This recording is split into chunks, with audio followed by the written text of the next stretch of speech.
Thursday, April 16th, 2020, Digital Trends Live is about to start. Here are some of the topics we're covering on today's episode of the show. In a sign of how strange the times are, Amazon is quietly making some changes to their site to encourage you to buy less.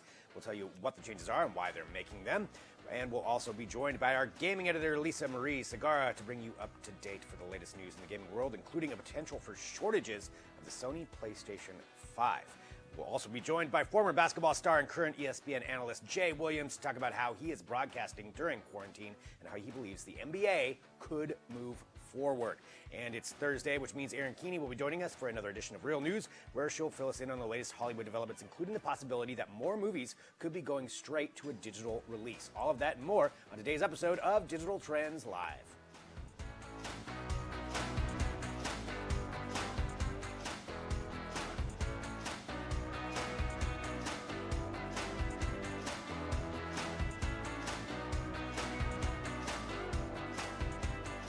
And hello, everyone. This is Digital Trends Live. I'm Greg Nibbler. Thanks for joining us wherever you are. We appreciate it. We broadcast live here every single weekday, 9 a.m. Pacific, noon Eastern, bringing you trending tech headlines, news, interviews, discussions, and so much more. All while broadcasting live across a number of different platforms. We're on Periscope, Twitter, Twitch, Facebook, YouTube, LinkedIn, Dailymotion, Apple News, 2 different mobile apps, a smart television app, and at digitaltrends.com/live. So wherever you are, you can catch up with what's going on. And I know a lot of you are working from home, just like we are, but there's still a lot of news to bring you up to date on, and we've got some great interviews today, so let's get started right now. Some trending news. Let's start off with this. Has to do with Facebook. And we know a lot of different social media outlets and, of course, just online tech giants in general trying to figure out how to battle misinformation. So here's something new that you may be seeing pop up on your Facebook account. You've probably already seen some of the COVID-19 information links that are popping up at the top of both the app and on the website. And this is something, like I said, that Google, Apple is doing. A lot of other sites are doing this as well. But now some new updates to that Facebook has announced, saying that they will now start giving notifications for those that liked, reacted, commented, or otherwise shared misinformation. So if you, and saying this to really anybody out there, if you have perhaps in the past liked, reacted, or commented on something that could have been ending up being false information about COVID-19, you're going to get a notification. So it'll pop up and say, hey, you shared this article or you liked this article. Here is a link to, and it actually goes to a World Health Organization website to debunk some of the things that you may have thought that you read. So the misinformation that you did interact with. So this is a way to actually try to correct some of that maybe a lot of people in how things are going right now, information coming out really fast, maybe you clicked on something, well, this would give a notification that, hey, you might want to revisit that. Here's the reason this wasn't correct. So that's something that's going to be coming out. They're also going to make it easier, like I said, to get facts. So it's to their COVID-19 Information Center, and it's actually called Get the Facts. There's going to be a section right there where you can verify some different information and find out if what you're reading is correct. So that's Facebook's effort right there. Something else when it comes to the coronavirus and technology companies. Here's something strange that's going to be happening with Amazon. Now, as we all know, if you've shopped online, really anywhere you go, people always want you to buy more, right? It's recommended things. It's like, oh, well, you also bought this, or other people bought this in addition to what you're picking up. So Amazon is actually going the opposite way right now. They're going to be looking to try to decrease those add-on sales. And the reason is because they apparently are getting pretty overwhelmed right now with trying to get out essential goods, and they want to cut back on some of the other things. So what you're going to be noticing is this. Like I said, that those recommendation widgets that show up when you buy something that says, hey, other people bought this, those are going to be disappearing or much less noticed right now because of the fact that they don't want people to be buying more. You also have a couple of other things too with Mother's Day and Father's Day promotions that are typically very visible on the site. Those are going to be canceled. They're not going to be doing those. They're not going to be putting out those things. They also said that they're going to be moving Prime Day indefinitely. Prime Day, which is huge for Amazon, so that's going to be moving back. So a lot of changes going on there with Amazon. So some things that I think you'll probably start to notice here as we go through. But interesting right there. So again, bringing you up to date on some of the trending news in technology. Let's talk about some products. And anytime Apple comes up, everybody wants to know what they're doing. We have the new iPhone SE, which was released yesterday. And now, moving on to Apple, we know that there's some other rumors out there, and this is one that's circulating around having to do with headphones. And some new over-ear headphones, which in itself we kind of expected, but something kind of unique with it, at least as far as this report from Bloomberg. And the report is this, that you would be able to personalize your headphones by using swappable ear pads and headband paddings. this is actually, in my opinion, kind of cool. I think if you're going to be spending that much on headphones, which I don't know what the price is, to be fair, I'm not going to say that. This is also, coming from Bloomberg, so we don't 100% know what's going to be, if this is exactly how it's going to work, but it does appear to be how it's going to work out. And being able to do that would certainly be something that would be interesting. So they said that it will probably have lighter, breathable materials with small perforations. So the idea would be essentially you could trade them out to use them for maybe fitness and working out, and also for comfort and noise cancellation, and using two different styles with that. That would certainly be, I think, a good use case for headphones, to be able to use them for more than one thing at once. But that's the rumor that's out there right now. So there's a lot to that. We have a full report about it at digitaltrends.com, so you can go there and take a look. But again, the rumor is Apple headphones coming later this year with interchangeable and modular parts to them, so that you could actually use them for a few different things at once. You can read more about that at digitaltrends.com. As we bounce through this news here to keep you up to date, and then we're going to be having some great interviews coming along here too in just a little bit. Something else for all of you parents out there who are at home, and I know so many of you are having fun with your children right now at the house while they're not in school. So here's what's going on. TikTok has announced some more parental controls. So as everybody's getting on the TikTok right now, this is what they announced. This is kind of in part a response to the fine they had to pay last year to the FTC over violations of the children's privacy law, which was allowing users under 13 years old to sign up without parental consent. Well, now you can control your child's TikTok account from your own account. It's called Family Safety Mode. And so essentially it works like this. You'll still have to get into your kid's account and then link them together. There's a QR code that you scan. And then with that, you would be able to control what they see. You'll get a notification if they're using it. There's different kinds of things that you can enact with that. But it would allow you to control the settings from your own phone. You don't have to get into the child's phone. Now, there are probably ways they could probably still disable it, but you would get a notification of that, at least according to this report, about how that'll work. But I know a lot of people out there who would be very interested in learning more about this. And again, this is TikTok rolling out their family safety mode with these features that are going to be up there and available for you. It's family pairing is actually the technical name. It's underneath the family safety mode, which they had before, but family pairing is this particular feature to where you can link up to their account and control it from your own. I would imagine a lot of people are going to want to do that, but if you want to read more about it, you can go to digitaltrends.com. And continuing on here with trending news, this one is kind of cool. So if any of you out there have been trying to get a Nintendo Switch, you know it is next to impossible, or you're going to be paying a whole lot more than what the retail value really is for it, because people are price gouging. That's what's going on. People hoarded them and are selling them for a lot. Well, what happened is this is actually a user from Imager named Sarbaz37. And what happened was he was complaining about exactly that, and complaining to his friends about how they, and all of them were wanting to get a Switch. And he said to them, I could build one for less than what these people are price gouging them for. And so they challenged him to do it, and that's what he did.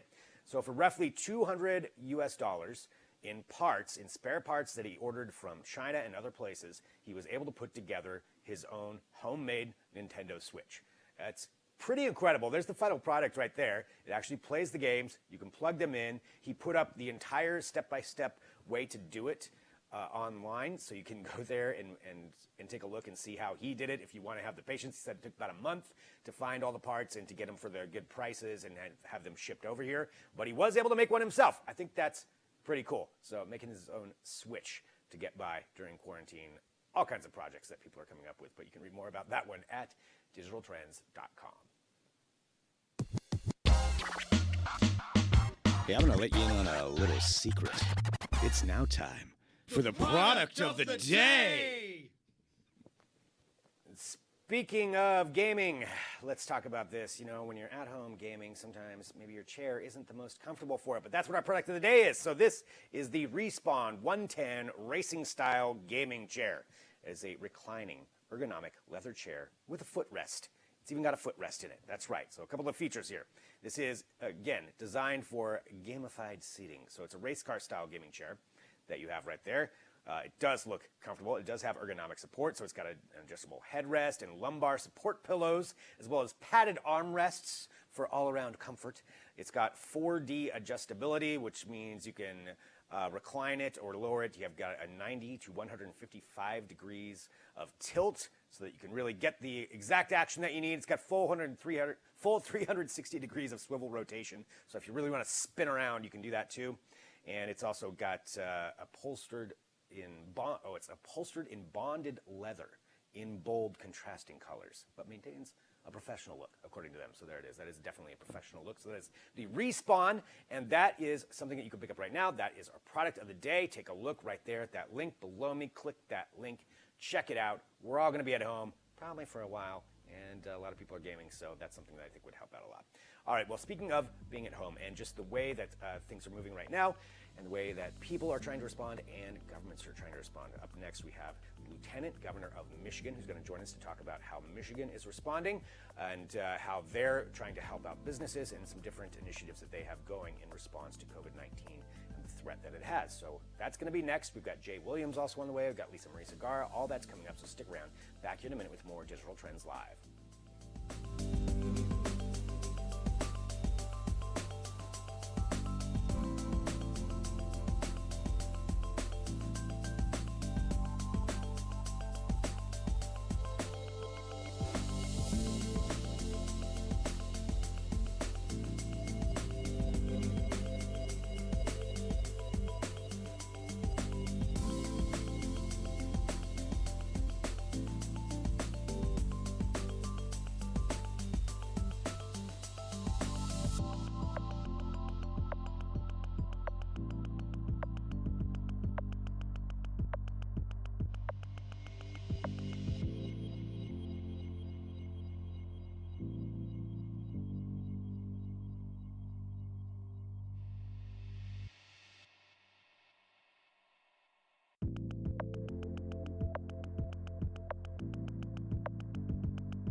Back to Digital Trends Live. Thank you, everyone, for joining us wherever you are. We appreciate it. We broadcast live here every weekday, 9 a.m. Pacific, noon Eastern, bringing you trending tech headlines, news, interviews, discussions, and so much more. And certainly what's on all of our minds is how to battle COVID-19 and just talk about some of the governmental responses right now. Joining us, we have the Lieutenant Governor of Michigan. We have Garland Gilchrist here with us.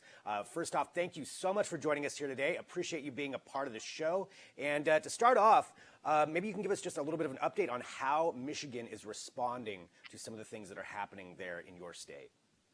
Well, frankly, this is an all hands on deck moment and an all ideas on the table moment here in the state of Michigan. We've been hit very hard by COVID 19, but I think the people of Michigan have really stepped up in extraordinary ways. We've seen individuals really respond to our stay home, stay safe order, which has caused a lot of stress. You know, people are home, their kids are home from school, some people are able to work from home. But the only reason that we can do that is because so many brave people are working on the front lines, and people who are working at our grocery stores, working at pharmacies, working at gas stations, working for utility companies who are frankly keeping the lights on and the heat on and the internet working so we can do interviews like this.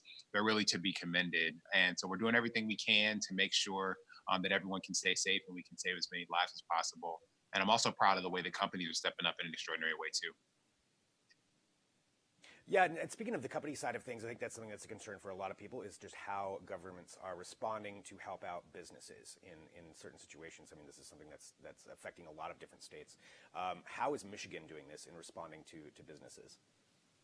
So here in Michigan, we were very early to do things like launch our version of the Paycheck Protection Program from the federal government at mypaycheckprotection.com. That has been a very popular program. We actually had the fifth most loans out of any state granted here to small businesses, even the smallest businesses, frankly, in Michigan. You're talking barbershops, beauty salons, sole proprietorships, et cetera. And we had about 25,000 loans, have more than $7.3 billion in loans given out to Michigan businesses that are federally backed, as long as those businesses commit to keeping people on their payroll. And if they lay people off, to hire them back at their same salary, that will cover their rent and utilities and things like that. And so we're certainly advocating the federal government to expand that program. I understand that it's run out of money as of today. And so our congressional delegation is working hard to make sure that we're getting more resources to support businesses in this time. We've also had businesses step up and retool, whether it was the big three that are now making ventilators and personal protective equipment, or there's Dow Chemical making hand sanitizer, to our smallest craft distilleries in the state of Michigan, also changing up their efforts to make hand sanitizer and other things that can clean supplies. So it's really been this amazing collaboration in response to this unprecedented event. And then our job as governor and lieutenant governor, Gretchen Whitmer and I, we said to make sure that we're protecting public health and public safety, because we can restart the economy, we can reimagine the economy, but people can't recover from COVID-19 if they die. And, you know, I've lost 15 people in my life to COVID-19 thus far. This is real for communities across our state. I'm very sorry to hear that. Yeah, that is, upsetting, and I think for all of us when it comes down to that, and certainly thinking about our healthcare workers who are on the front lines, very important. Going back to that and talking about the healthcare worker angle and the importance of safety equipment, I just want to go back and highlight a little bit of what you talked about there with some companies pivoting, and I think that's been a really fascinating turn of events for a lot of different companies, how they've been able to transition into making protective equipment or different things along those lines. Can you speak to that a little bit more and what Michigan companies are doing to create some of those products for the healthcare workers? It's been truly inspiring to see that these companies are recognizing the role that they play in our communities. People love to support local businesses, and local businesses right now are supporting our state, whether, again, it's the largest companies like Ford and General Motors who are making ventilators and ventilator components, to some of the smallest businesses, like a business called 1701 Bespoke that's based here in Detroit. They're a clothes and a suit maker, but they've switched to making gowns, which are really in critical need for our hospital systems and our care facilities. And so we've seen businesses really be creative and imaginative of what they can do with their resources, with their contacts, with their supply chain, to be able to pivot that to respond to this global health pandemic and how it's impacting the people of Michigan. It's truly inspiring because, you know, we have to work together, because the only way that we get through this is by working together. So I'm really proud of how Michigan businesses are stepping up, supporting one another. I mean, we've seen local chambers of commerce really band together to make sure that they can support the restaurants that are able to stay open and give delivery and carry out and things like that. And this has just been, the collaboration shows that our communities are really well connected, and we're going to be even better connected on the other side of this pandemic, because all of this social distancing and the emergency orders and actions that we'd have to take, they remind us how connected we are. And I think that's really inspiring. I think you're also going to see some amazing business ideas and innovators whose brains and imaginations have been sparked during this crisis. And so I can't wait to see what they build right here in Michigan. Going forward here, and then just, and thank you very much for joining us too, just to talk about this. Is there any message you'd like to send out to some of the businesses in Michigan that maybe are struggling or that would need help, or some different resources that perhaps they could go to? It looks like, we might have had a cut up. Okay, Kim, cut up there for just a second, but just to kind of wrap up, any final message that you'd like to send to some of those businesses out there?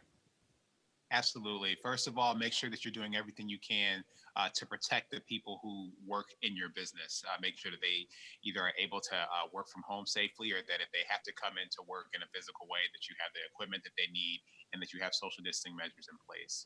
I think as you think about the future of your business, think about what you can learn during this pandemic, about how you can better use resources, about how you can better serve people, about how you can make your processes more nimble. And I think a lot of innovation is going to come out of this. A lot of new business models are going to be born.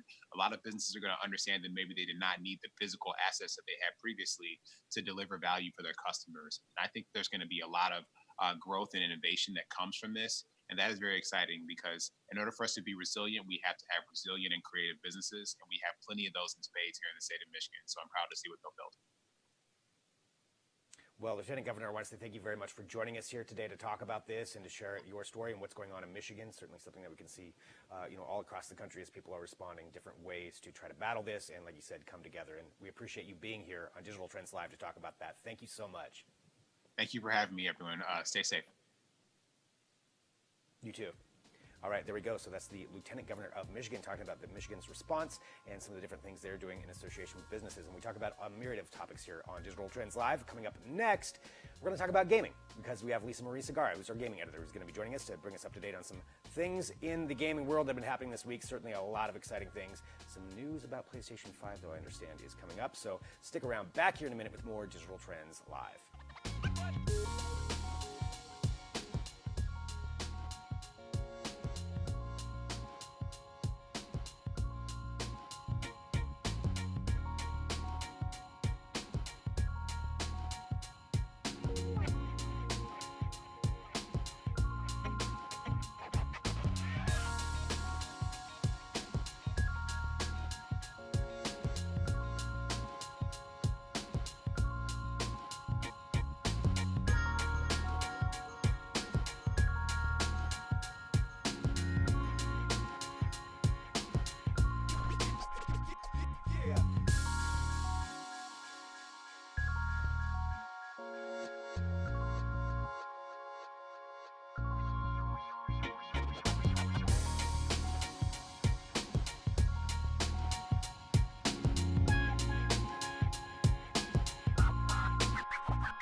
Hello, this is Digital Trends Live. Again, I say it all the time. Hit that subscribe button. That way we get notifications when we go live. We appreciate everybody who joins us, because we are here every single weekday for you to keep you up to date on what's going on in the news. And right now it's time to talk about gaming news. There's a lot of stuff always happening in the world of gaming, but I am particularly interested in what's happening with the PlayStation 5. I talk about it a lot because I'm really fascinated with this new platform. But joining us to discuss this, we have Lisa Marie Segarra. Lisa Marie, hello, number one. Number two, what's going on with PlayStation 5? Lots of things. It's funny too, because we don't actually know a lot about what's going on with the PS5.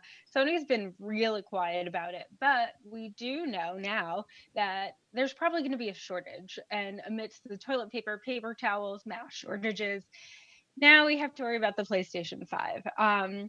This comes from a Bloomberg report, which had some sources that are supposed to be close to the production, but for obvious reasons are unnamed, likely because it would, harm their working relationship with Sony. So we got some details. Basically, they're saying they're going to be making 5 to 6 million units, and that seems a little like, I don't know what that means out of context. So to put it in context, the PS4 sold 7.5 million, and that's in the first Wow. few months So yeah, if we're talking like holiday season, like maybe November, December, it comes out through March or so. And that's just what the PS4 sold. So not just, what they made and to avoid stock shortages. So that could also mean that if they even made 7.5, some areas might have some left, some areas might not, just because production and demand varies throughout,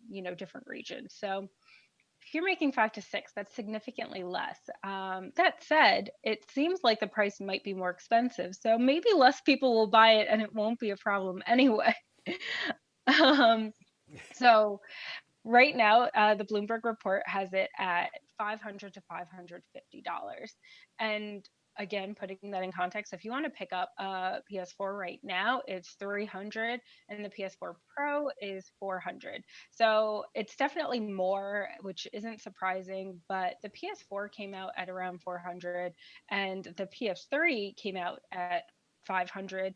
And it's interesting too because the PS3 didn't sell well initially. It eventually caught up to the Xbox and just eked by it. But a big part of why it didn't catch on initially was because of that price point. So it's really interesting to see if this happens. It's not unheard of that consoles do release, losing money, but according to this report, Right. Sony doesn't want to do that.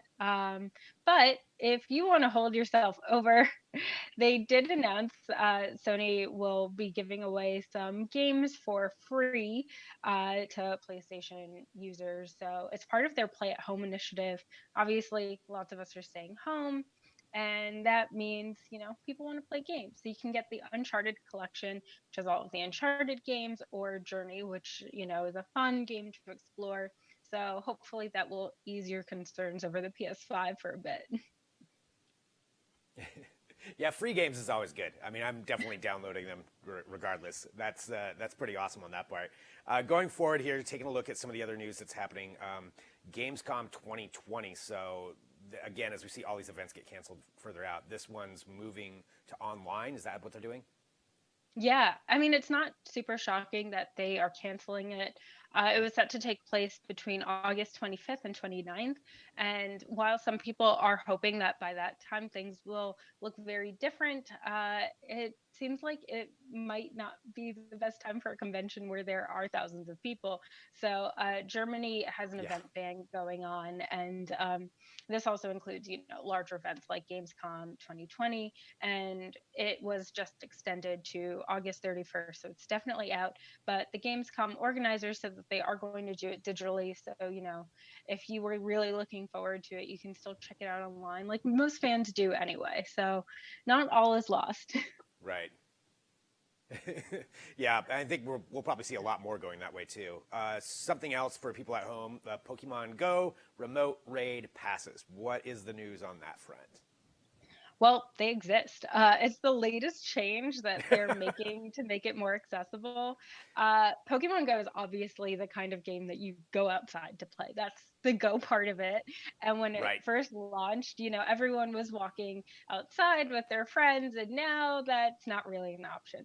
So they've made a few changes, and basically the raid passes where normally you would go to a specific location and there would be a raid, which allows you to go in a group and battle this high level Pokemon and try and catch it. And you'll have a rare, strong Pokemon since you can't really go out to locations, especially if multiple people are going to be there. Now they're doing these remote passes, and they're also offering these bundles so that you can spend one Pokecoin in order to get these bundles that will make it easier to play at home. So it has incense, which attract Pokemon to you. These remote passes, they also have these battle passes so that you can participate in their new battle league from home as well. And they're just kind of trying to make people keep the game alive while it looks very Yeah. different. But yeah, so there is actually a guide to playing Pokemon Go at home that we have on the website if you want to see all of the changes and how to take advantage of it. If you're a big Pokemon Go fan, especially as it gets warmer, I know lots of people that just love to break it out in the spring and summer. And since things look very different, you can still do that. Right? That's cool that they did to make the update for it. Going forward, too, something else that I really want to get your opinion on this, was the Minecraft ray tracing, the beta that's going to be coming out, and I believe it's out today. Can you tell us about that? Like, what kind of a difference does it really make? Yeah, basically, it looks way better. It does come out today. That's the beta. And, people are saying that this could be NVIDIA's RTX killer app. NVIDIA started releasing these new displays, and they have RTX instead of their normal GTX graphics cards. So the R in RTX stands for ray tracing, and it's supposed to be a really big update, but there aren't a lot of games that support it. And what good is having this graphics card if nothing supports it? So finally, they have Minecraft, which is something that millions of people still love. And, this could be the thing that makes people care about it. Our own Matt Smith wrote about it in his review, and he says that it's going to be hard to go back. So that says a lot. And he's a big Minecraft fan, so it's really interesting to see what he thought, and how I was actually a little skeptical, and it was really great to read his report on it and see what he thought as a player, and how he's like, what, after looking at this, I don't know how I can play Minecraft without it. Well, and Matt will pull no punches, too, so he'll give you an honest opinion in all of his articles. So, yeah, definitely check that out, digitaltrends.com, and find out what Matt thought about it. I know, and finally here, just to wrap up, I know that there was a big loss for a lot of people in the gaming world, in particular with this a voice actor who passed away. Can you tell us about him? Yeah, definitely not the most positive note to end on, but a very significant one. Kaiji Fujiwara was a voice actor that had a really expansive career in the gaming industry. He passed away, unfortunately, at the age of 55, apparently from cancer. And the news just broke this morning. And, he's voiced so many characters. He is a Japanese voice actor, but they are characters that a lot of people, even in the US, will know. Axel from the Kingdom Hearts series, Arden from Final Fantasy, and you have Reno from the Final Fantasy 7 remake as well, and also Robert Downey Jr. in Iron Man. He does the Japanese translations and dubs for that. So, he's been all over, and he's done, the Tony Stark voices for those games as well. And it's just one of those things where, especially if you are familiar with the Japanese games, yeah, it's a voice that you come to realize. And, voice actors don't always get the recognition they deserve. We hear their voice, but we don't see them like we do with most actors. But they are what make games come alive. And for Fujiwara, who had such an expansive career, it's clear that he was just so amazing at it. So a big loss, unfortunately, for the gaming community. It is. I've seen a lot of tributes popping up too on Twitter and just from different fans around the world. So definitely RIP there. But it sounds like you had an amazing body of work that people can go and check out as well. And Lisa Marie, thank you so much for being here. As always, you keep us up to date on everything that's going on in gaming. We've got articles of all of that stuff at digitaltrends.com, and appreciate it. And I'll talk to you next week. Sounds great. Thanks for having me. All right, Lisa Marie right there. All right, coming up next, though, we have Jay Williams from ESPN. He's an ESPN analyst. He is a basketball legend. He's going to be joining us to talk about broadcasting in quarantine and what that's like and some of the steps that he's had to go through. And all that's coming up next, so stick around. Back here in a minute with more Digital Trends Live.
back to Digital Trends Live. I'm Greg Nibbler, and thank you very much for joining us wherever you are. We appreciate it. Hit that subscribe button. We broadcast live here every weekday, 9 a.m. Pacific, noon Eastern, and from my living room. That's where we're at right now. This is what the world of broadcasting is like. And to talk about that and ESPN and everything else that he is up to, we have a basketball legend and ESPN analyst, Jay Williams, joining us right now. Jay, thank you so much for being here with us. First off, I just got to ask, how are you holding up during quarantine? Hey, G, is it okay if I call you G? I guess I just gave you a nickname and we never met, but it happens. 100%. No, all good. It's been challenging. Obviously dealing with the pandemic and all the death that has happened and all the sickness and illness. A guy who was like a little brother to me, Towns, lost his mother the other day, which was extremely painful to go through, and just feeling for him. And my mother going through 2 kidney transplants, had to spend some time in the hospital, and my daughter's immunosuppressive. So we've been hunkered down here in Brooklyn, and I always try to find a positive with the negative. And this is the most time I've ever spent with my family. I have a daughter who is 18 months, and my wife and I, and just spending time with them. Honestly, every single day when I look at her and when I look at my wife, it just makes me appreciative and very grateful for what I have. And I think a lot of other times I would have spent time thinking about, how am I building my business? What am I doing? How am I connecting? What meeting do I need to go to? Am I on air right now? How am I preparing? And this just puts everything into perspective. Yeah, I think that's a good point that a lot of us are kind of going through. I mean, but it's also important too, some of the things that you're doing to bring entertainment, to bring a distraction, to bring something that people can talk about that they enjoy. And with you broadcasting from home, I want to talk to you just about how you went about that. What is your setup like to broadcast from home? My setup is in my guest room. It is I have an iPad with 2 kind of massive lights behind me. I got my top 50 greatest player of all time portrait that I bought about 8 years ago at an auction. So it's a little bit outdated, but I still think it's cool to see James Worthy and Pete Maravich and those guys, old school players behind me. And it's kind of cool though, because when you're in studio, you have to not be distracted, having an IFB in your ear and watching your stage manager direct you to what camera you're in while engaging in an artful conversation. And here I just find the distractions to be different. I have my daughter that just randomly walks through the screen. I have my wife who's yelling at me from downstairs because I need to take out the garbage and I'm trying to block her out. So it's the same kind of thing. But just get back to your point real quick, Greg. I really do appreciate that, because I think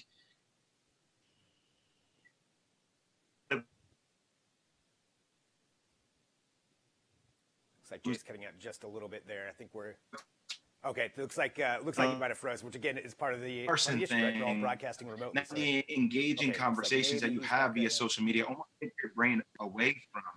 Oh, did I lose you? But yeah, we might be cutting out just a little bit.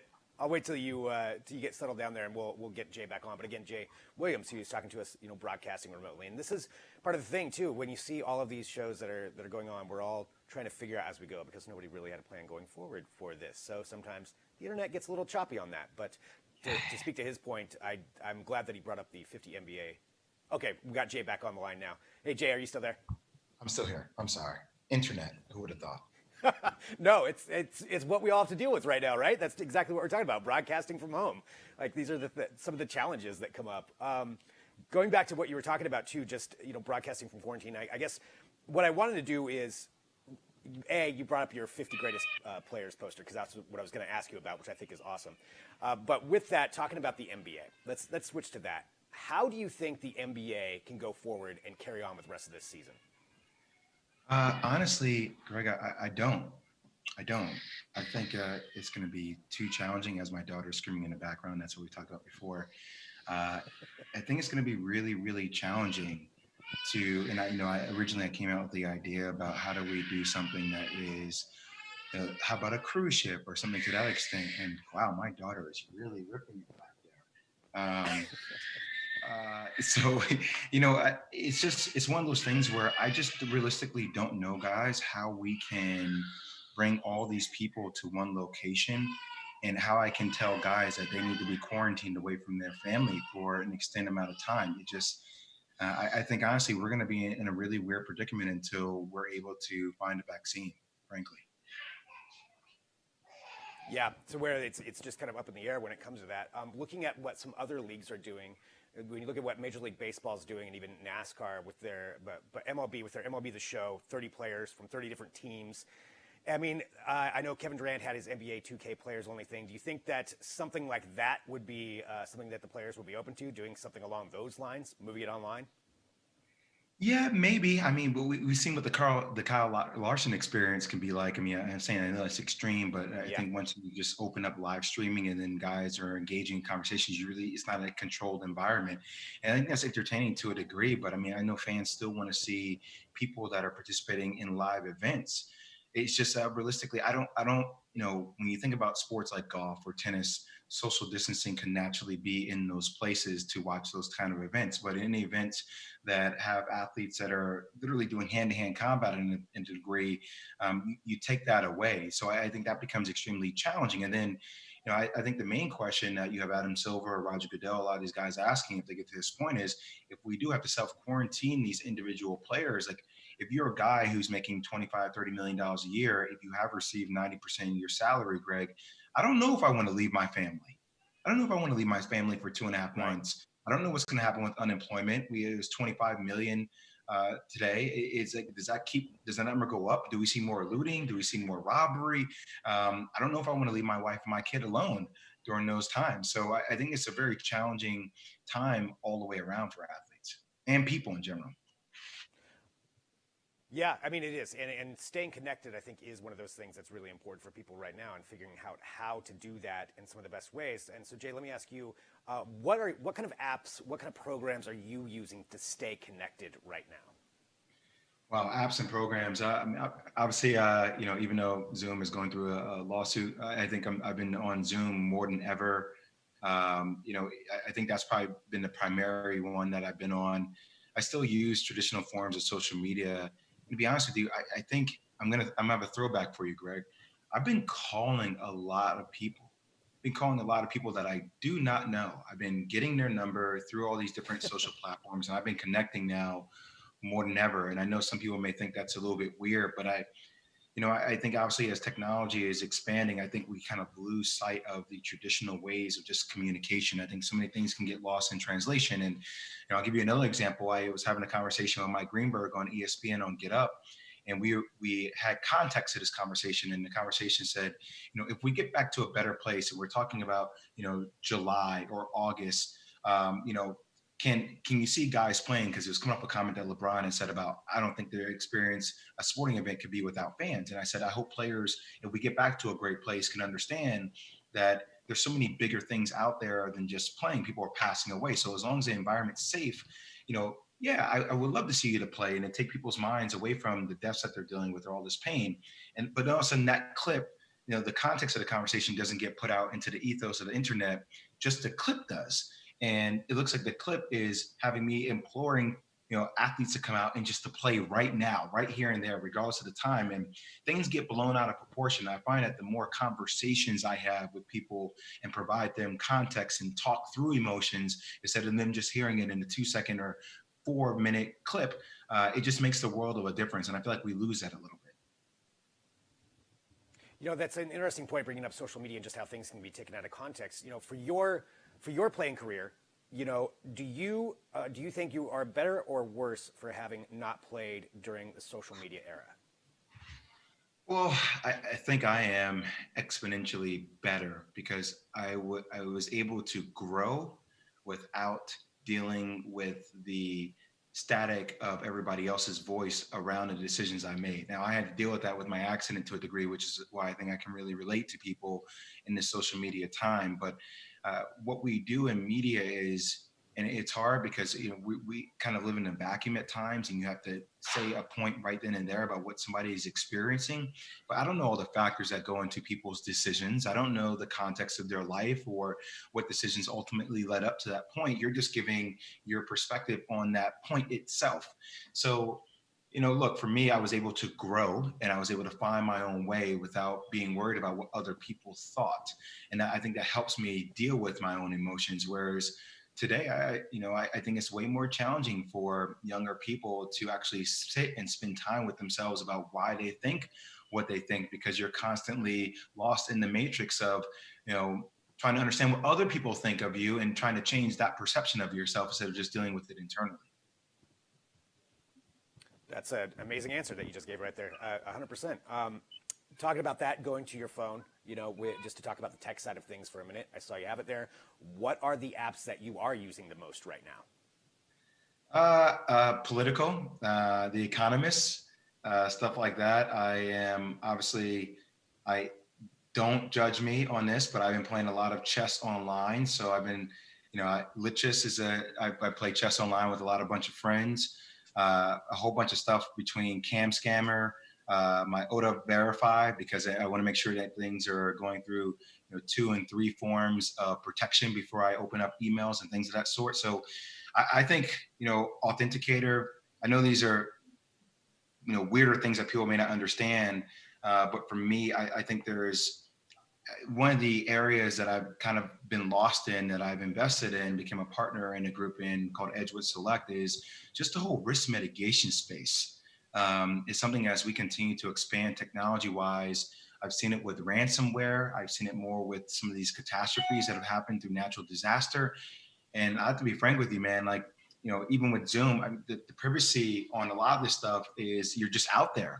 And I don't think people recognize the importance of Authenticator or other types of firewalls that are preventative in helping you protect yourself from your information that you just put out, from banking information, from privacy things. And we had a situation in NBA a couple of weeks ago with Jamal Murray, where somebody was able to tap into his phone and then post a picture from his own IG page of sensitive information about him and his girlfriend. So that's where my mind goes, a lot more than just, hey, I have a new app or I'm going to use this. It's about how do I make sure I'm as protected as possible with the apps that I am using. Yeah, there's no judgment in that answer that you just gave right there. You just said, "Don't judge me for chess." You could have said "bejeweled," but I think you're doing good. It's almost a humble brag. So one more thing that I wanted to bring up here too, just and I know really appreciate your time being here. Just talking about the cabin and New York and the restaurant industry and everything that's going on there. Is there anything you'd like to speak to in association with that, just for other people out there who are going through this too? And I know it's certainly affecting a lot of businesses. From your perspective, anything you'd like to say to people? Yeah, I feel out that way for every small business owner, obviously going through PPP loans, trying to make sure that you do the right thing for your employees, having conversations through my partners with employees about, obviously, dealing with unemployment and how to go about that and the backlog that is associated with that. How do we stay afloat? Obviously with paying rent and things of that sort. So we're not paying rent right now, which is extremely helpful, but we're still trying to keep people employed. It's been really, really challenging. And who knows, when we're going to be able to come out of this, and even having conversations about how do you pivot or how do you reinvent the dining experience, because we're a smaller, more intimate place, Greg. So we're used to having people be right next to each other, which made the experience better, and that can no longer be the case. So with Joey Aponte and Dresden Valiant, who are my partners, trying to figure out, do we need to be 3 tables away, 4 tables away? What, how many people, what is our capacity with that new style? Do we make all of our servers wear masks? If they do, which we would advise them to, but then how does that change the experience for the consumer? Are how do we give transparency into how we're keeping our backspace where our chef is as clean as possible? How do we showcase that? Do we give visibility into that? So I think we're just trying to reimagine what that whole experience is like. And I think that's every small business owner in our country right now. Yeah, and certainly, appreciate the struggle that you're going through, and everybody else, like you said, all small businesses, going through this right now as we try to find our way through that. My final question is one that I'm gonna guess you're not gonna answer, but I'm gonna try anyway because we're gonna pivot back to the NBA. I gotta ask, with the Michael Jordan special coming out this weekend, who's the GOAT, Michael Jordan or LeBron James? I think that's a generational thing. I really do think that it's, I played against Michael, and I think Michael Jordan is incredible. I know he won 6 rings. But I also don't know all the things that Michael Jordan has done for the community. And I watch LeBron and I see the way LeBron stands up to certain things, and I know that can divide his fan base. But first off, like, LeBron makes everybody around him better, and it doesn't come from him scoring the ball, right? It comes from him just uplifting people, making you better. And I know Jordan had a different standard of excellence. Yeah. So I think that's a generational thing. I think LeBron is the greatest player of all time, but damn, that's incredible even to be in that conversation between the two. So that's something that only they can acknowledge and compete with, and it's cool that LeBron's even in that conversation. That was my politically correct way of answering your question without answering it. No, that was good. No, you danced very well around it. Jay, thank you so much for being here on Digital Trends Live. Really appreciate you taking some time out from your house to talk to us and go through. Hey, Greg, this is my daughter. There we go, right there. You want to say hi, Amelia? Can you say hi to Greg? Can you say hi? Give him a wave. Hello there. She was the one screaming like a banshee in the background. Hi. Well, thanks for having us. Looks like she's all better now. Appreciate it. Yeah, exactly. Thanks for having us. Yeah, man. Really appreciate it, Jay. Thank you so much. Okay, brother. Thanks a lot. All right, that is Jay Williams right there. Wow, that was just awesome. So went a little long there. I know we need to get on to something else, but really appreciate Jay Williams joining us here on Digital Trends Live. And thanks to everybody who's joining us wherever you're watching and wherever you're at. So coming up next, we've got real news. Let's talk about some movies, and in particular, something really interesting happening with Hollywood. Are we going to see more movies being released on digital on demand? Possibly. Well, Aaron Keeney will let us know next. It's real news coming up right after this here on Digital Trends Live.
Welcome back to Digital Trends Live. Thanks everyone for joining us. Hit that subscribe button, share the show, let everybody know about it, because right now we keep you up to date on everything that's going on with tech, but definitely entertainment is something we all want more of right now, and how it's changing is fascinating. That's what we're going to discuss right now. It's another edition of Real News with Aaron Keeney joining us. Aaron, every week you've got something new, how it's all changing so fast.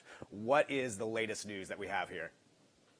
Yeah, changing fast is the key here. Everything is changing day by day. Well, good to see you. Well, last week I mentioned that all eyes in Hollywood and everywhere were on the sequel to Trolls World Tour. You remember that? We were all watching that. That was the first film to come out for digital rental on its original release date. Well, Greg, here's the news from that test case. Universal claims that Trolls World Tour landed the biggest debut for a digital release ever in history. So the film's opening video on demand day drew audiences 10 times that of previous #1 title holder. That was 2018's Jurassic World Fallen Kingdom. Now that one did $2 to $3 million on its first video on demand day. But industry sources estimate that Trolls World Tour might have cleared as much as $40 million in 3 days.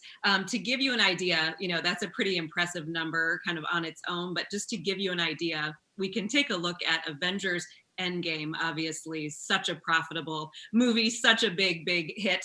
Avengers Endgame brought in about $30 million in its first week on video on demand. So Trolls cleared that in 3 days time. So what's interesting here though is that the numbers that we're talking about here, that was what the film was expected to do in a normal Easter weekend, if it were just a normal kind of healthy box office weekend without this global pandemic. So that really says a lot here. The studio will disclose some more, detailed statistics over the next few weeks, but judging from these first day numbers, I think it's safe to say that Trolls World Tour is a streaming success. Well, I know last week you said that this was basically kind of a litmus test for Hollywood to see if this would work or not. So with that, could this be a trend that we're going to see more of this go on? Well, time will tell for that. This fact could be a footnote, in entertainment history, could be an answer to a trivia question years from now when we get back to trivia night at our favorite bar.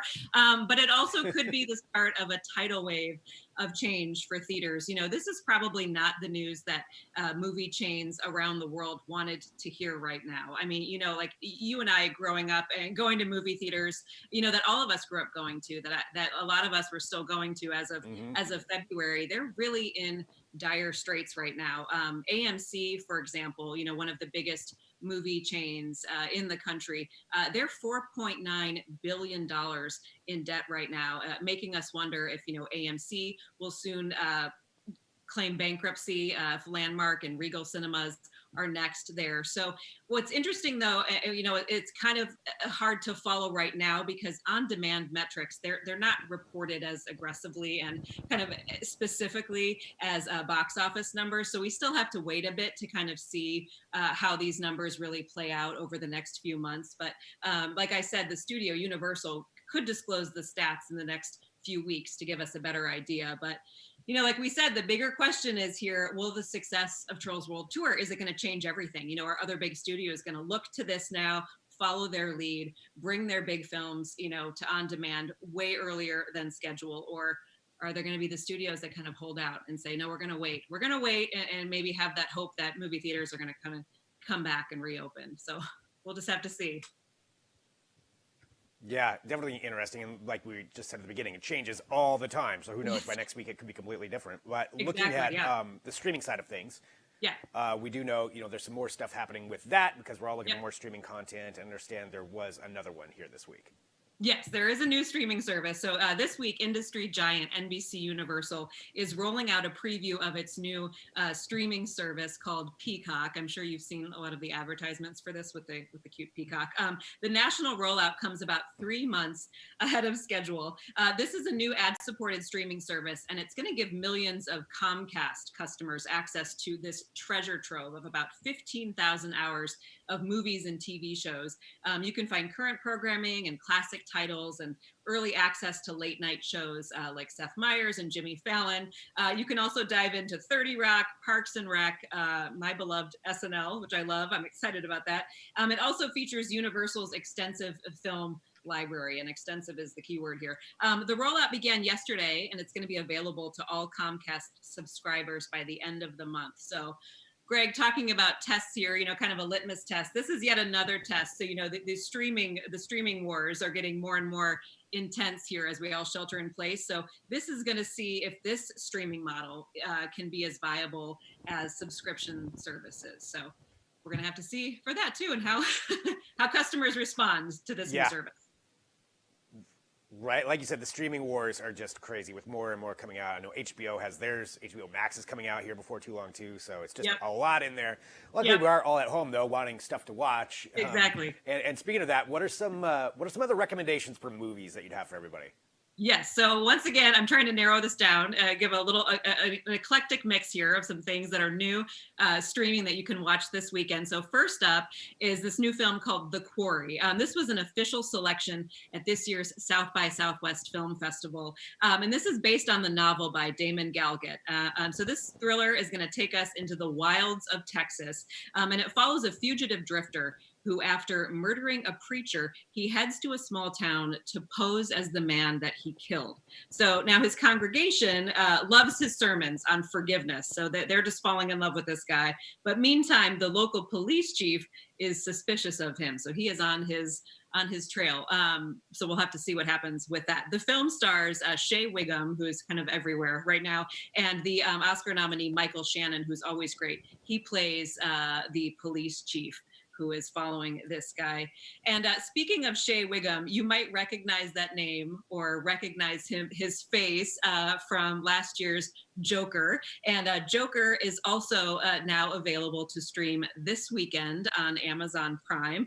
Joaquin Phoenix, of course, swept award season this year. You remember, that feels like so long ago, but he did sweep the awards. He took home his first Oscar for that role in Joker. And if you are checking that out this weekend, something else to pay attention to, Joker's original score won the best score this year, and it's by Icelandic musician Hildur Guðnadóttir, and she's the first woman to take home that award. So if you're watching Joker, keep your ears perked up for that. You'll see why it won. It's a beautiful score. Also streaming this weekend, kind of in the same genre, but this is The Lighthouse. This movie is intense. I'll give you some fair warning. It's a very intense movie, very well done, the cinematography, but this is a horror film by director Robert Eggers, who is known for the horror film genre. We showcase this on Real News. It's black and white, and it chronicles the story of two lighthouse keepers played by Willem Dafoe and Twilight's Robert Pattinson. So these two guys are faced with solitude and loneliness. They kind of start to lose their sanity throughout the movie, and they become threatened by their worst nightmares. So it's a really well shot. It's a very compelling film, but might be a little too close to home, depending on your living situation right now, how you're feeling with all of this isolation. But that could be a good one to check out. Finally, streaming this weekend, if you're looking for a little more levity and some laughter, the much anticipated new original comedy series, Black AF, is coming to Netflix this weekend. This is from Blackish creator Kenya Barris, who also stars in the show along with the always funny Rashida Jones. It's a really honest and raw look at parenting and relationships, and it looks like it's going to be a lot of fun. I think too, there's going to be a lot of guest appearances too on this. I already saw Issa Rae there, Tyler Perry, Nia Long, Mike Epps. I am really excited for this one. Yeah, that's a solid cast right there. Going back to The Lighthouse, you're right. That is a weird movie. Yes. I've watched that. I feel like, give me another month of quarantine, I will be speaking like they do in that movie and starting to imagine things everywhere as well. I know, we're all going to turn into those two characters. All right, besides... right? That's what our show's going to be like at that point. Besides all that, what are you watching right now? Okay, well, here's what I'm going to watch this weekend. Besides Black AF, I'm also going to watch. Did you ever get hooked on Fleabag? Did you ever see Fleabag? Yes, it's fantastic. It's so good. It is so, so good. Well, this is awesome. So, Fleabag took home the Emmy for Best Comedy Series last year. So it really swept. It has 2 seasons. And Phoebe Waller-Bridges has become this force in the entertainment industry. She's the hit show's creator, writer, and the star. She started that whole series from a one-woman show that she did. I think it was at the Edinburgh Festival, some comedy festival, but it was a one-woman stage show. Anyway, now you can stream a recording of that stage show. They did a recording of that last year from London's Soho Theatre, and they're offering it on Amazon Prime now. Kind of like the origin story. You can see where it all began. They're offering that on Amazon Prime for just $5, and that $5 to stream that stage show will go directly to COVID-19 relief efforts, so to healthcare workers and people in the arts industry. So it's giving back to a good cause as well, and you can see where it all began. That's awesome. I mean, anything she does, I'm in. I was late to the game on her, and that was to my detriment. So now I'm all on board. Anything she's doing. Well, Erin, as always, thank you so much for keeping us up to date. It's more important than ever to have things to watch and know what's going on in entertainment. And you have brought us up to date on a number of things we can watch this weekend. And thank you so much. Stay safe, and I will talk to you next week. Thanks, Greg. You too. See you next week. That is Erin Keeney keeping us up to date with everything that is going on there in entertainment. So really appreciate Real News here every week. And thank you to everybody who's joining us here and watching this show.